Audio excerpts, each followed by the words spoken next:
તો હવે આપણે કેટલાક સાદા સંયોજનોના સૂત્રો જે છે એ સૂત્રો કઈ રીતે બનાવી શકાય તે ઉદાહરણ સાથે સમજીએ. હવે સૌપ્રથમ જો આપણે એવી વાત કરીએ કે બે જુદા જુદા તત્વોથી બનતા જે સૌથી સરળ સંયોજનો છે આવા સંયોજનોને દ્વિઅંગી સંયોજનો તરીકે ઓળખવામાં આવે છે. સૌપ્રથમ તો આપણે આ વ્યાખ્યા જોઈએ તો વ્યાખ્યામાં આપણે કહી શકીએ કે બે જુદા જુદા તત્વો દ્વારા બનતા સૌથી સરળ સંયોજનોને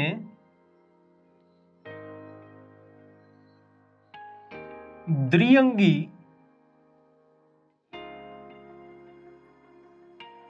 સંયોજનો કહે છે.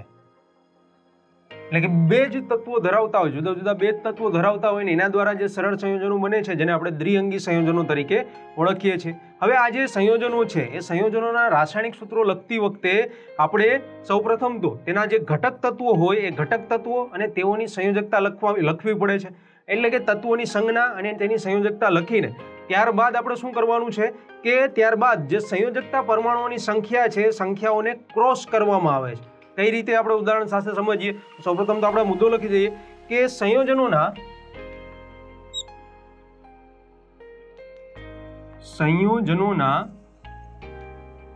સૂત્રો લખતી વખતે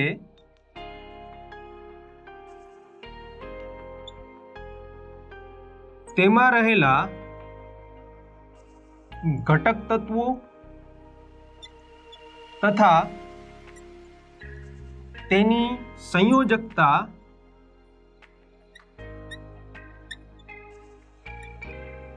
લખવામાં આવે છે. અને પછી આપણે કહી શકીએ કે ત્યારબાદ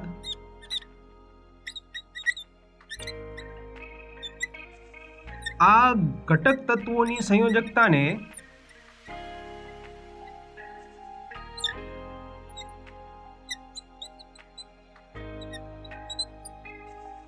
ક્રોસ કરવામાં આવે છે.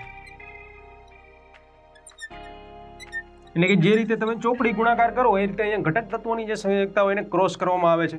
તો ઉદાહરણ તરીકે ઉદાહરણમાં આપણે જોઈએ તો સૌપ્રથમ ઉદાહરણ આપણે જોઈશું ઉદાહરણ કે જેમાં આપણે પહેલું જ ઉદાહરણ જોઈએ તો પહેલું ઉદાહરણ આપણે લઈશું હાઇડ્રોજન ક્લોરાઇડનું સૂત્ર કઈ રીતે લખી શકાય. બરાબર, તો હાઇડ્રોજન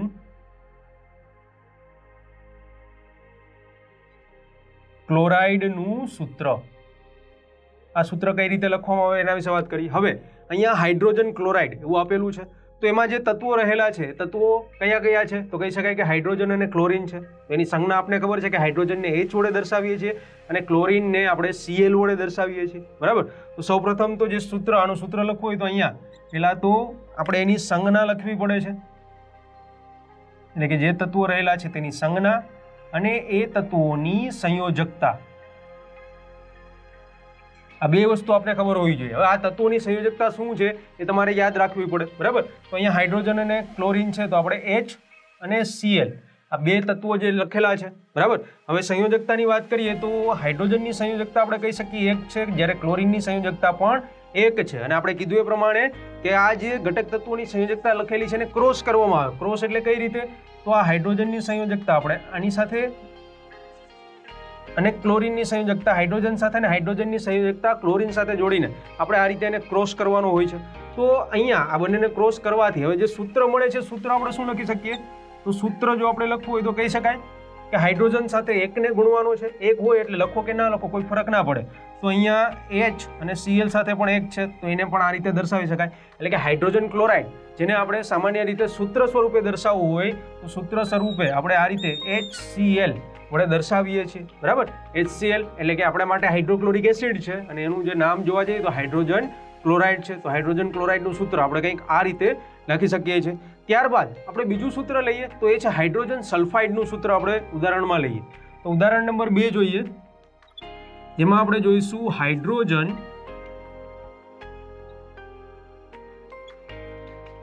સલ્ફાઇડનું સૂત્ર. હવે હાઇડ્રોજન સલ્ફાઇડનું સૂત્ર, તો અહીંયા પણ પહેલા તો જે તત્વો છે એ આપણે ખબર હોવી જોઈએ, તો કે હાઇડ્રોજન અને સલ્ફર છે, બરાબર.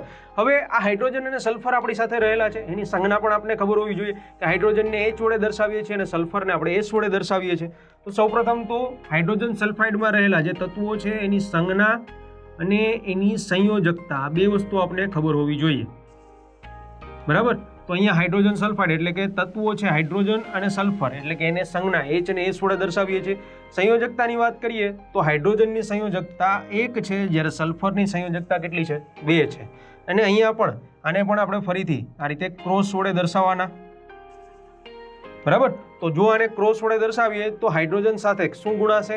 2, અને સલ્ફર સાથે 1. એટલે કે જો આપણે આ હાઇડ્રોજન સલ્ફાઇડનું સૂત્ર લખવું હોય તો સૂત્ર H અને 2 ગુણાય છે એટલે એને નીચે લખીશું H2S.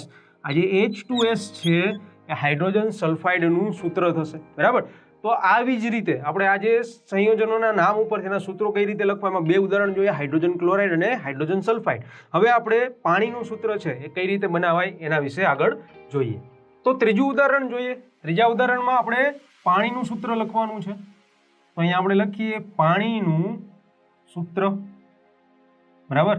તો પાણીના સૂત્રમાં પણ સામાન્ય રીતે એનું સૂત્ર આપણે બધાને ખબર છે, H2O, એટલે કે હાઇડ્રોજન અને ઓક્સિજનના સંયોજવાથી પાણી બને છે, બરાબર. તો એના જે તત્વો છે હાઇડ્રોજન અને ઓક્સિજન, સૌપ્રથમ તો આપણે એની સંજ્ઞા લખવી પડશે અને ત્યારબાદ એની સંયોજકતા જે આપણે લખવી પડશે, બરાબર. તો હાઇડ્રોજનની સંજ્ઞા H, ઓક્સિજનની સંજ્ઞા O, અને અહીંયા કહી શકાય કે હાઇડ્રોજનની સંયોજકતા 1 અને ઓક્સિજનની સંયોજકતા 2 છે. અને અહીંયા પણ આને આપણે ક્રોસ વડે દર્શાવીશું. તો જો ક્રોસ વડે દર્શાવીએ તો હવે આ જે પાણી છે, પાણીનું સૂત્ર આપણે લખવું હોય તો સૂત્ર કઈ રીતે લખી શકાય? તો કહી શકાય H અને 2 સાથે ગુણાય છે H2O, જે પાણીનું રાસાયણિક સૂત્ર જે છે એ આપણે બનાવી શકીએ છીએ, બરાબર. હવે આવું જ આપણે એક ચોથું ઉદાહરણ લઈએ કે જેમાં આપણે કાર્બન ટેટ્રાક્લોરાઇડનું સૂત્ર લખવાનું છે. તો ઉદાહરણ નંબર 4 ની વાત કરીએ, જેમાં આપણે લઈશું કાર્બન ટેટ્રાક્લોરાઇડનું સૂત્ર, બરાબર. કાર્બન ટેટ્રાક્લોરાઇડ, કાર્બન અને ક્લોરાઇડ એટલે કે ક્લોરીન, આ 2 તત્વોમાં રહેલા છે. તો એનું આપણે જો સૂત્ર લખવું હોય તો સેમ મેથડ સરખી જ રહેશે કે પહેલાં તો તત્વોની સંજ્ઞા અને એની સંયોજકતા આપણે ખબર હોવી જોઈએ. તો અહીંયા કાર્બન અને ક્લોરીન આ 2 તત્વો રહેલા છે, એની સંજ્ઞા C અને Cl છે. સંયોજકતાની વાત કરીએ તો કાર્બનની સંયોજકતા 4 છે, જ્યારે ક્લોરીનની સંયોજકતા છે 1 છે. અને ફરીથી આ જે સંયોજકતા છે એને આપણે આ રીતે જ ક્રોસ વડે દર્શાવીશું. તો કાર્બન ટેટ્રાક્લોરાઇડનું જે સૂત્ર છે એ સૂત્ર આપણે લખી શકશું CCl4, બરાબર. તો આ જે CCl4 છે એ કાર્બન ટેટ્રાક્લોરાઇડનું સૂત્ર થશે, બરાબર. ટેટ્રા એટલે કે 4, તો એનું સૂત્ર બનાવવા માટે આપણે આ મેથડનો, આ રીતનો ઉપયોગ કરવો પડે છે. હવે અહીંયા તો આપણે કેટલાક સામાન્ય સંયોજનો જોયા. હવે આપણે કેટલાક આયનો ધરાવતા સંયોજનો, ધન આયન અને ઋણ આયન એકબીજા સાથે જોડાઈને જે સંયોજનો બનાવે છે, એવા સંયોજનોના જો આપણે સૂત્ર લખવા હોય તો શું કરવું પડે? તો આપણે કહી શકીએ કે આયનીય સંયોજનોના જ્યારે આપણે સૂત્રો બનાવીએ છીએ ત્યારે તેમના બંધારણમાં રહેલા જે ધન અને ઋણ આયનો છે, એ ઋણ આયનો અને ધન આયનોની જે સંખ્યા છે એ સંખ્યાનો ગુણોત્તર દર્શાવતી એક પૂર્ણાંક સંખ્યા જે હોય એ સંખ્યા આપણે લેવી પડે છે. એટલે કહી શકાય કે જે સંયોજનોમાં, આયનીય સંયોજનોમાં એના સૂત્રો તેમના બંધારણમાં રહેલા ધન અને ઋણ આયનો જે હોય છે એ ધન અને ઋણ આયનોના ગુણોત્તર દર્શાવતી પૂર્ણાંક સંખ્યા વડે આપણે દર્શાવી શકીએ છીએ. તો આપણે કહી શકીએ સૌપ્રથમ તો આયનીય સંયોજનોમાં રહેલ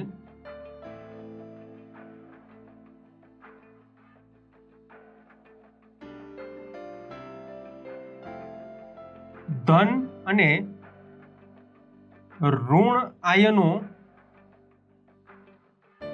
ની સંખ્યાના ગુણોત્તર વડે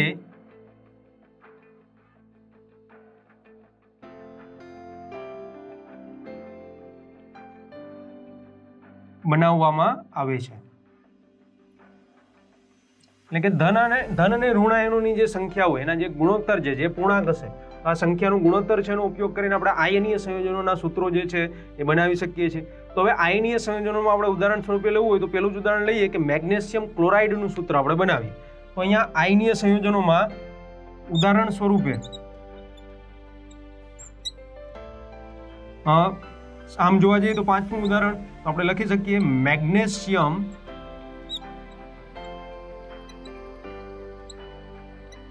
ક્લોરાઇડનું સૂત્ર, મેગ્નેશિયમ ક્લોરાઇડનું સૂત્ર કઈ રીતે લખવામાં આવે? તો અહીંયા પણ આપણે જે સંયોજન આપેલું છે, સંયોજનોમાં રહેલા તત્વોની સંજ્ઞા એ આપણે ખબર હોવી જોઈએ, અને સાથે સાથે અહીંયા આયનીય સંયોજનો છે, તો જે તત્વો રહેલા છે એ તત્વો જે આયનો સ્વરૂપે રહેલા છે એનો વીજભાર કેટલો છે, એની સંયોજકતા કેટલી છે એ આપણે ખ્યાલ હોવો જોઈએ.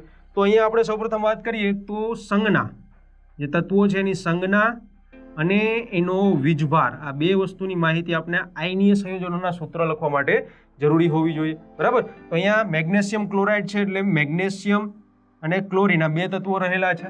બરાબર. હવે આ બે તત્વો છે તો મેગ્નેશિયમનો વીજભાર કેટલો હોય? તો સામાન્ય રીતે મેગ્નેશિયમને Mg+2 વડે આપણે દર્શાવીએ છીએ. એટલે કહી શકાય કે મેગ્નેશિયમનો જે વીજભાર છે +2 છે અને Cl-1 અથવા તો 1- વડે આપણે દર્શાવીએ છીએ. એટલે ક્લોરીનનો જે વીજભાર છે કેવો છે? -1 છે.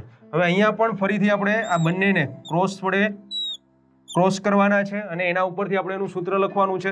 તો અહીંયા જો આનું સૂત્ર બનાવીએ તો મેગ્નેશિયમ ક્લોરાઇડનું સૂત્ર થશે MgCl2 જે મેગ્નેશિયમ ક્લોરાઇડનું એક સૂત્ર છે. બરાબર.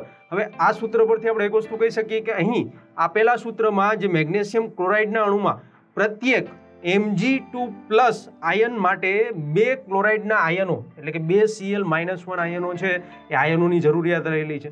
કારણ કે તમે યાદ કરો રાસાયણિક સૂત્ર લખવા માટેના નિયમોમાં આપણે પ્રથમ નિયમ જ એવો જોયો હતો કે જે સંયોજન આપણે બનાવીએ છીએ એમાં રહેલા આયનોની સંયોજકતા અથવા તો તત્વોનો જે વીજભાર છે એ સંયોજનના અંતે સંતુલિત હોવો જોઈએ. હવે અહીંયા Mg+2 છે તો સામે -2 થવા જોઈએ, પણ ક્લોરીનની તો -1 જ વીજભાર છે.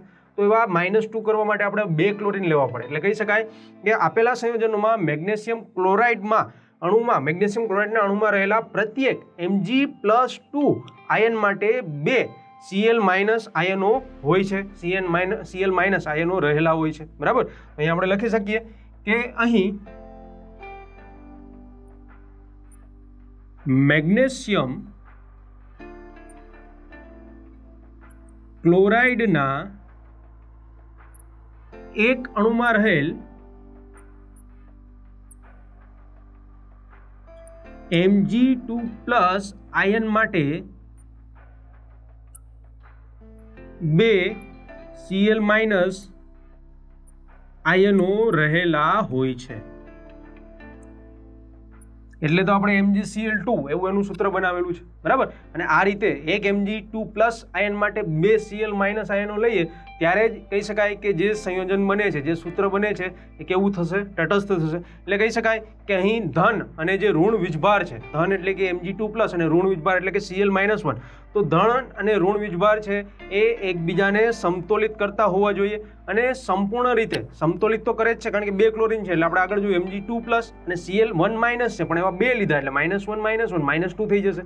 તો +2 અને -2 એટલે કે સંયોજિત સમતોલિત થઈ જશે, તટસ્થ થઈ જશે. તો ધન આયન અને ઋણ આયનના જે વીજભારો છે એકબીજાને સમતોલિત કરતા હોવા જોઈએ. તથા જે સંપૂર્ણ બંધારણ છે એટલે કે જે MgCl2નું જે સંપૂર્ણ બંધારણ આપણે લીધેલું છે, સંપૂર્ણ બંધારણ પણ કેવું હોવું જોઈએ? વીજભારની દ્રષ્ટિએ કહીએ તો તટસ્થ થવું જોઈએ. બરાબર. તો અહીંયા આપણે દર્શાવી શકીએ કે સંયોજનમાં રહેલા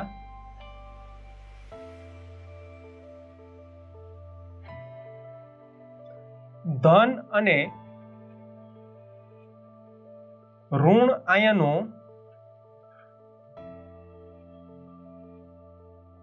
સમતોલિત હોવા જોઈએ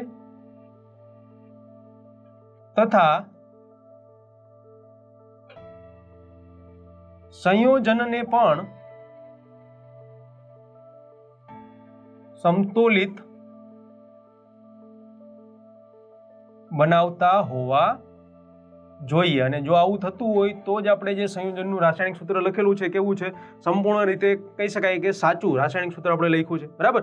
અને રાસાયણિક સૂત્રોમાં આપણે કહી શકીએ કે જે રાસાયણિક સૂત્રો આપણે લખેલા છે એમાં આયનો પરના વીજભાર દર્શાવવા એ જરૂરી નથી. એટલે કે અહીંયા આપણે MgCl2 લખ્યું તો Mg+2 અને Cl-1 ગુણાકારમાં 2 એવું લખવાની જરૂર નથી. એટલે કે અહીંયા આયનો પરના જે વીજભાર છે, વીજભાર દર્શાવવાની કોઈ પણ જરૂરિયાત નથી. તો કહી શકાય કે રાસાયણિક સૂત્રમાં